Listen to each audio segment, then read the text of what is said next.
Bonjour à tous et bienvenue dans notre nouvel épisode du podcast Fiscalia. Aujourd'hui, nous allons parler succession internationale, planification, testament. Nous sommes avec le spécialiste en la matière, Maître Yaakov Garçon. Bonjour Yaakov. Bonjour Nathanaël. Déjà, merci d'avoir accepté notre invitation. Merci à vous. Je pense que le plus simple, c'est que je vais te laisser te présenter parce que je vais commencer à peut-être raconter n'importe quoi. Donc vas-y. Alors, merci.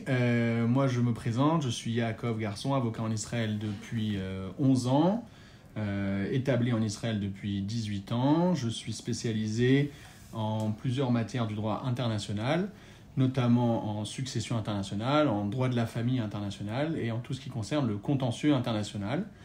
Et particulièrement sur les successions, on est spécialisé dans tout ce qui concerne la planification du transfert de patrimoine au niveau civil, au niveau fiscal et pour tout ce qui touche à des patrimoines transfrontaliers et des problématiques internationales sur les successions. Donc, j'entends beaucoup le nom international et succession. Mais maintenant, on va commencer par la question que tout le monde, à mon avis, va se poser. En Israël, on sait zéro impôt sur les successions. L'international, là on est en Israël, tu es un avocat israélien comme tu l'as dit. Bon, on sait qu'il y a l'impôt sur la succession en France, on sait qu'il n'y a pas d'impôt sur la succession en Israël. Donc comment tu peux m'expliquer cet international en fait? Comment on peut rejoindre les deux bouts par rapport à la succession? Chaque pays a ses lois, non? Alors effectivement, de prime abord ça peut paraître un peu spécial, mais il faut comprendre qu'une succession internationale c'est une succession qui présente des éléments qui sont dans plusieurs pays. Donc ça peut être des biens situés dans plusieurs pays, ça peut être des héritiers situés dans un pays et le défunt situé dans un autre. Dès que le sujet de la succession parle de plusieurs pays, on parle de succession internationale. Et donc pour tous nos clients et nous-mêmes qui sommes un peu entre les deux pays, comme étant provenant de France et habitant en Israël, on a très souvent, et pour pas dire tout le temps, des cas de personnes qui, même si elles habitent ici depuis très longtemps ou qu'elles habitent qu'en France, ont des biens dans le pays où ils n'habitent pas, ou bien qui sont entre les deux, ils font un peu de présence ici, un peu de présence là-bas, ou bien qui se demandent comment changer leur résidence, comment amener leurs biens ici, est-ce que ça vaut le coup pour eux de le faire et voilà. Non, mais quand on parle d'un cas concret, on va prendre la France comme exemple parce que c'est notre spécialité bien entendu. Donc un Israélien qui a fait son Aliyah, donc toi tu dis si l'héritier est en France ou si son bien est en France. En fait, il y a deux côtés. Il y a le côté des droits de succession, mais il y a aussi après le côté fiscal, parce que bien entendu, il y a des répercussions des droits de succession sur la fiscalité. On est bien d'accord. Alors, oui, là, il faudrait, si on peut arriver à faire passer un message dans ce podcast, c'est le suivant.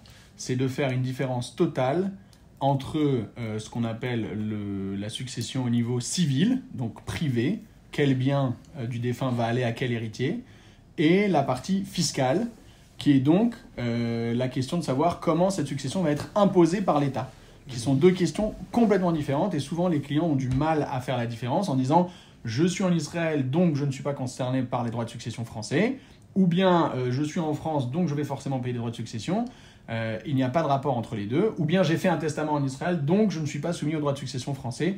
Il n'y a pas de rapport entre les deux, ce sont deux dimensions qui évoluent différemment, complètement. C'est-à-dire on peut être résident fiscal israélien, tu as déjà vu des cas toi concrètement d'un résident fiscal israélien et que c'est le droit de succession français qui s'est appliqué sur le testament qu'il a rédigé, c'est-à-dire qu'il a été requalifié ou remis en cause son testament? Alors, si jamais il est résident israélien, pas forcément fiscal, mais s'il est résident israélien au sens de la législation civile, il n'y a pas besoin qu'il soit résident fiscal, alors c'est le droit a priori c'est le droit israélien qui va s'appliquer. Mais par contre, il peut choisir de faire appliquer le droit français par un testament.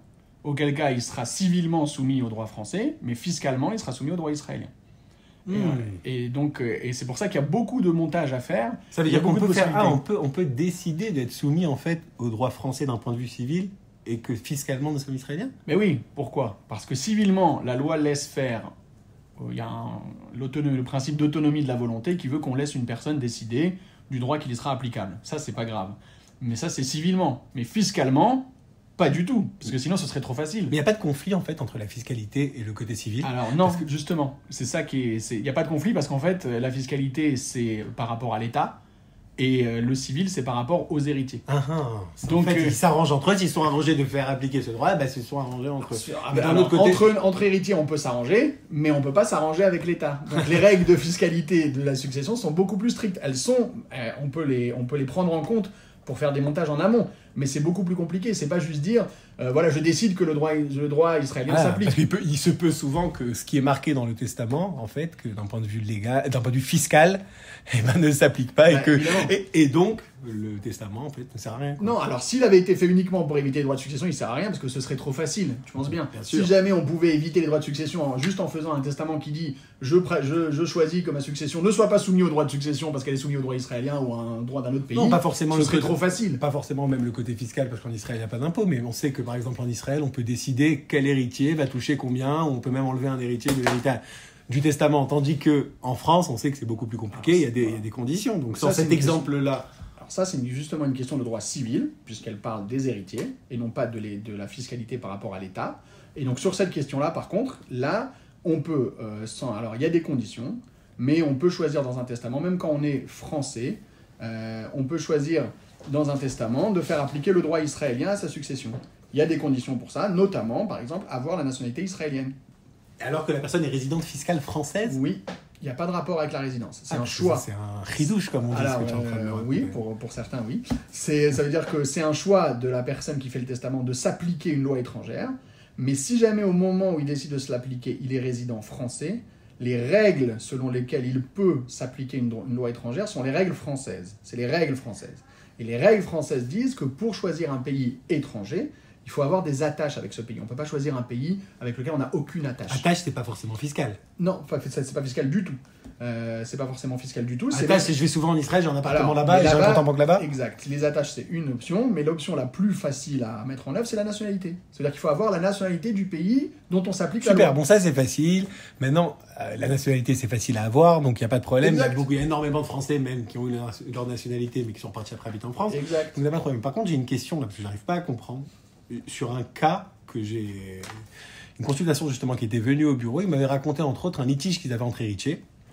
Et le papa justement voulait que ses enfants viennent en Israël pour donner à un de ses deux enfants. Parce qu'il m'a dit en France on peut pas, mais selon ce que tu me dis, il aurait pu, en tant qu'une personne qui a une attache avec Israël, puisqu'il a la nationalité israélienne, il avait même la résidence fiscale dans notre cas, donc c'est encore plus fort, il aurait pu faire appliquer le droit israélien. Ah oui, clairement.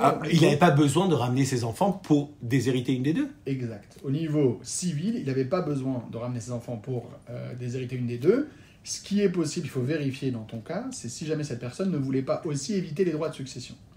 Et si elle voulait éviter les droits de succession, là, comme on l'a dit, ça se fait pas juste par un papier, parce que ce serait trop facile, ça se fait par une réalité. Et donc lui, il a voulu changer la réalité de la résidence de sa fille, en l'occurrence, pour lui dire, si tu changes ta résidence, si tu viens en Israël, et que tu n'es plus en France, là, tu ne seras pas imposé aux droits de succession en France. Ok, mais si on s'était arrêté seulement à tout léguer à une et pas à l'autre, bien que elle sera assujettie, bien entendu, à l'imposition française, là, il n'y aurait pas eu de problème, c'est ce que tu me dis. Aucun problème, si c'est bien fait. Donc c'est très important. Alors, pour résumer ce que tu viens de dire, on peut très bien être français de nationalité israélienne et faire appliquer le droit civil israélien à son testament, sans éviter, bien entendu, la fiscalité qui s'applique sur les droits de succession. Mais c'est pour ça que en fait, tout commence par les droits de succession, par le civil. Qu'est-ce qui a été arrangé, qu'est-ce qui a été conclu, quel droit on fait appliquer. Après, on essaye d'adapter cette fiscalité, justement, d'optimiser au maximum, bien entendu, dans certains cas. Après, la fiscalité s'adapte en fonction de l'État, c'est-à-dire en fonction de de l'héritier, à quelle administration fiscale il doit rendre des comptes. Maintenant, quel conseil tu donnerais, toi, quand on veut planifier une succession? Normalement, ça paraît assez simple. On va faire un testament, on vient chez toi, tu fais un testament, il y a des biens en France, il y a des biens en Israël, on donne un peu à l'un, on donne un peu à l'autre. Quel problème tu relèves qui revient assez souvent et que les gens ne font pas attention, parce que souvent, les personnes vont chez des fois un avocat israélien que le truc israélien, il lui fait un testament en bonne et due forme, mais après, il y a des litiges, bien entendu, qui... Donc, le conseil numéro 1, c'est quoi? La première chose à prendre en compte, c'est le droit applicable. Ça, c'est la première chose à prendre en compte. Ça veut dire quel droit sera applicable à la succession et savoir que si on veut faire un partage qui n'est pas égal entre les enfants, pour plusieurs raisons, ça peut être pour équilibrer des choses qui ont été données du vivant, ça peut être pour plein de raisons. Il faut être bien conscient des règles qui régissent le droit applicable à la succession, et le fait de faire un testament en Israël uniquement ne résout pas cette question. Il faut que le testament soit fait d'une certaine façon et qu'il comprenne certaines clauses et sous certaines conditions qui permettent à la personne de dire je décide d'appliquer à ma succession le droit israélien, par exemple. Donc ça déjà, le droit applicable, c'est une première. Il faut annexer quelque chose à ça? Non.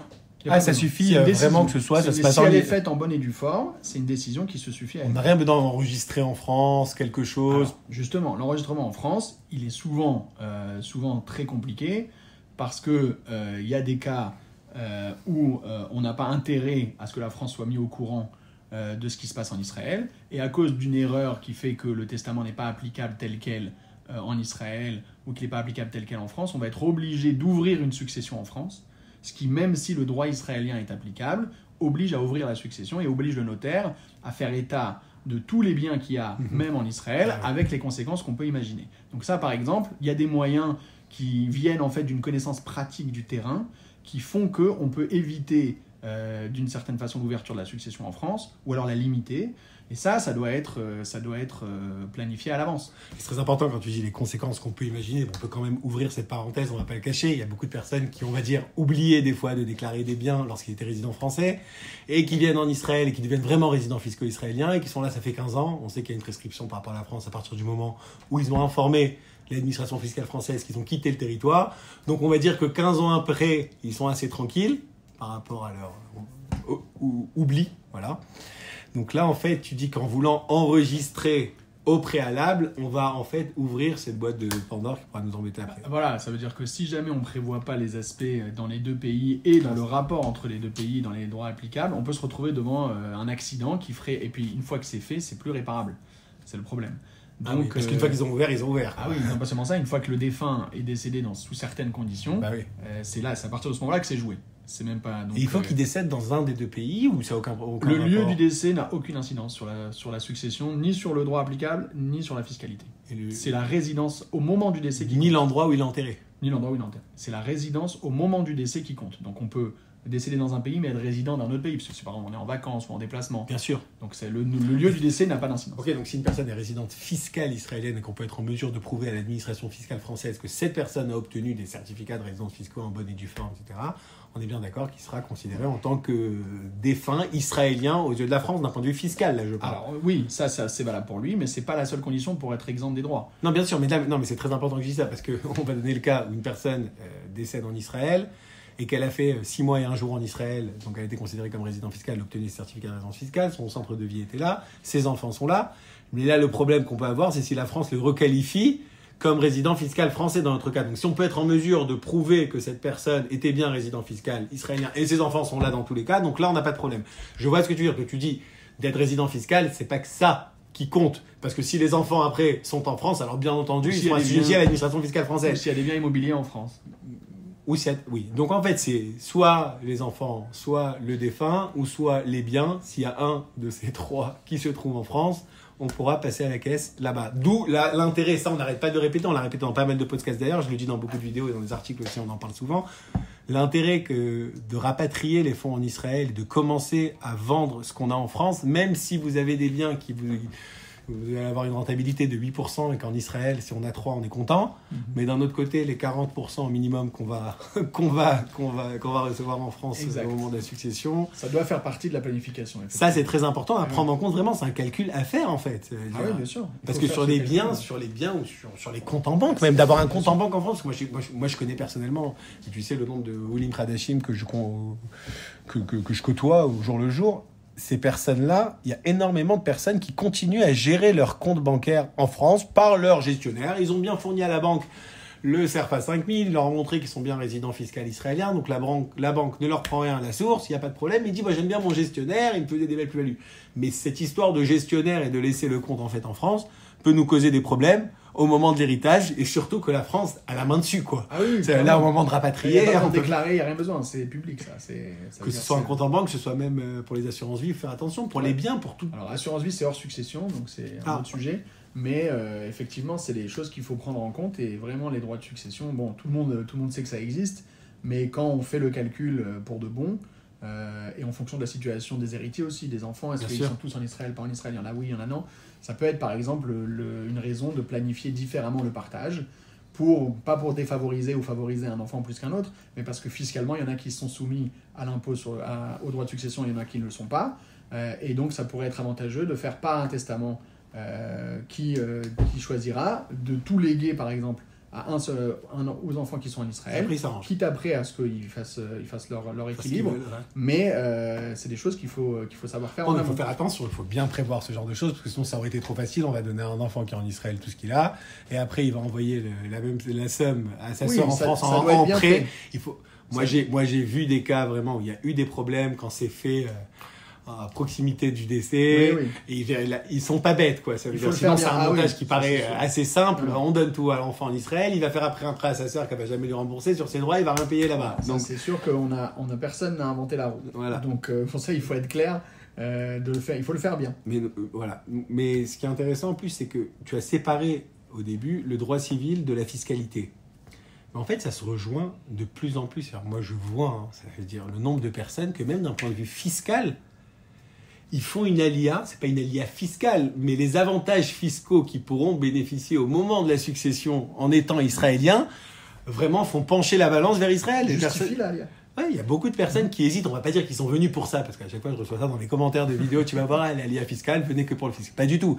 Les personnes, on sait que c'est dur de faire une alia d'un jour à l'autre, on sait que c'est dur de transférer son temps de vie, mais si on sait en plus que ça pourra nous permettre de souffler ce 40% en moins qu'on va pas payer, c'est quand même quelque chose. Il faut pas le cacher, c'est de l'argent. Donc ça fait souvent pencher la balance. C'est important. Bien sûr, ça dépend de la situation et de la taille du patrimoine surtout. Et souvent, bien sûr que c'est jamais la seule raison, parce qu'on ne change pas de pays que pour ça. Mais bien sûr, ça peut faire pencher la balance. Et mais pour ça, il faut que ce soit, encore une fois, il faut que ce soit bien fait pour pas qu'on ait fait tout ça pour rien. Oui. Mais moi, je sais que tu fais... C'est pour ça que je t'ai pas présenté au début, parce que on parlait de succession. Je sais que tu es spécialisé en ce moment sur la succession internationale. Ça fait pas mal de temps déjà. Même sur ton site, on voit la succession internationale. C'est quelque chose qui n'arrête pas de remonter. Mais moi, je te connaissais, dans une autre vie, contentieux. C'était le contentieux. Le contentieux rejoint souvent les problèmes de succession en Israël, ou c'est quelque chose qui est assez rare, on va dire? Alors, c'est pas dans une autre vie, c'est tout à fait d'actualité, puisque c'est vrai que ma spécialité de prédilection, c'est le contentieux, y compris le contentieux successoral. Je te connaissais dans une autre vie quand tu fais contentieux. Je n'ai pas dit que tu en faisais plus aujourd'hui. Non, bien sûr, mais ça reste l'activité principale, mais en fait, c'est la règle de qui peut le plus, peut le moins. Ça veut dire que nous, quand on va au contentieux devant le juge, donc contentieux, ça veut dire quand l'affaire devient à ce point-là conflictuelle qu'on est obligé d'aller devant le juge pour la régler. Donc devant le juge israélien pour régler des successions israéliennes avec des testaments qui ont été faits parfois en Israël, parfois en France, avec un droit des fois français, des fois israélien qui s'applique. Donc on a beaucoup de cas où c'est le droit français qui s'applique devant le juge israélien. Et là, il faut prouver la teneur du droit français à un juge israélien par un expert en droit français. D'où l'avantage d'être français aussi. D'où l'avantage d'être français, de connaître le droit français, de pouvoir maîtriser le droit français, ce que les confrères en face n'ont pas toujours, pour pas dire jamais. Et comment il peut faire en fait un Israélien qui va plaider devant un juge qui doit faire appliquer le droit français? Il faut qu'il maîtrise le droit français en fait. Alors soit il faut dans l'idéal bien sûr que s'il le maîtrise, il sait ce qu'il faut plaider. S'il le maîtrise pas, il s'appuie sur un expert en droit étranger qui lui va faire une analyse, mais évidemment comme c'est pas l'avocat du dossier et que c'est pas lui qui est responsable des intérêts du client, c'est jamais la même chose que si c'est l'avocat plaidant qui a un accès direct au droit qui va s'appliquer à la succession. Et c'est des enjeux énormes. Par exemple, est-ce qu'il y a de la réserve héréditaire ou pas? Une succession à 10 millions d'euros, il y a un testament qui est fait qui dit « je donne tout à mon fils aîné ». Si le droit français s'applique, ce testament ne vaut pas le papier sur lequel il est écrit, parce que la réserve héréditaire doit s'appliquer. Si c'est le droit israélien qui s'applique, il y a tout qui va à l'héritier qui est désigné par le testament. Donc c'est des enjeux qui sont énormes, qui sont gérés devant le juge. Et l'avantage qu'on a quand on va beaucoup devant le juge comme nous, je sais que t'adores ça, toi. Moi, j'adore ça, ouais. Il t'est connu en tant que ça, en plus.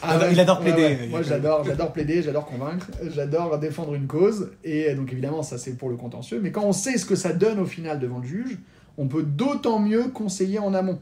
Pour dire, si vous écrivez ça comme ça, et que ça va d'aventure devant un juge, voilà comment ce sera compris.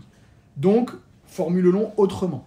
Donc, précisons ça aussi, parce qu'une fois, je suis arrivé devant le juge, il m'a dit, oui, il y a écrit que le testament est fait en Israël, mais il n'y a pas écrit que le testeur décide de s'appliquer le droit israélien.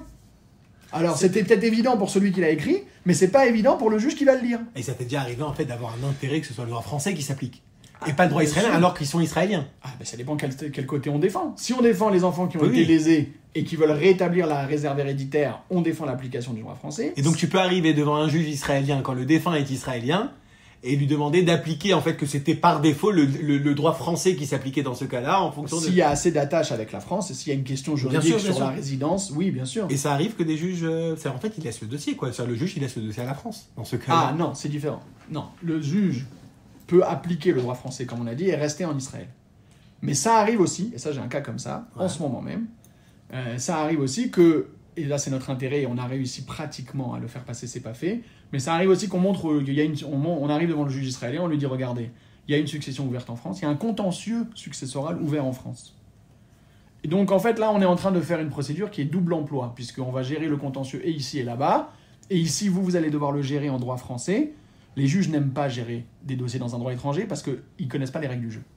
Donc ils sont là tributaires d'un expert en droit français auquel ils doivent donner tout le crédit, et ils ne sont pas les maîtres du jeu de savoir quelle loi s'applique, quelle loi ne s'applique pas. Donc ils se sentent un peu inutiles dans une procédure comme celle-là. Et donc nous, et moi j'ai vu que la juge, ça l'embêtait de devoir gérer une succession en droit français.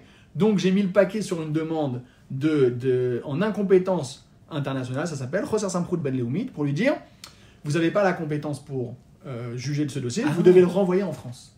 Et quand j'ai vu... Limite, ça l'arrange. Exactement. Et quand j'ai vu dans ses yeux qu'elle aimait bien l'idée, je pousse là-dessus depuis le début de la procédure pour dire, vous devez tout renvoyer en France. Et après, il y a des choses à faire ici, parce que la plupart de la succession est ici. Il y a des choses à faire ici pour maintenir la valeur du patrimoine en attendant que la succession en France se termine. On doit nommer un administrateur judiciaire, mais on peut nommer un administrateur judiciaire temporaire ici, pendant que la procédure au fond se passe en France. Donc ça, c'est une finesse du droit international. On va rester dans le macro quand même. Parce que mais c'est pour dire que enfin moi c'est ma passion, donc je pourrais en parler des heures. Mais quand on connaît les finesses du droit international et des procédures devant les juridictions israéliennes, on a plein de possibilités pour évidemment à la fin défendre les intérêts du client. En fait, le conseil qui ressort de tout ce que tu viens de dire, c'est vraiment lorsqu'on planifie une succession, même si tout se passe bien au moment de la rédaction du testament, il faut toujours s'imaginer le worst case, quoi. Il faut s'imaginer le pire des cas, en cas de litige entre les enfants. Et moi, je suis témoin de beaucoup de cas, vraiment. Ça fait pas mal d'années que je rencontre des enfants qui s'entendaient très bien avant le décès, et que c'est des fois pas le fils ou la fille, mais c'est la femme du fils, c'est la belle-fille, c'est la belle-sœur.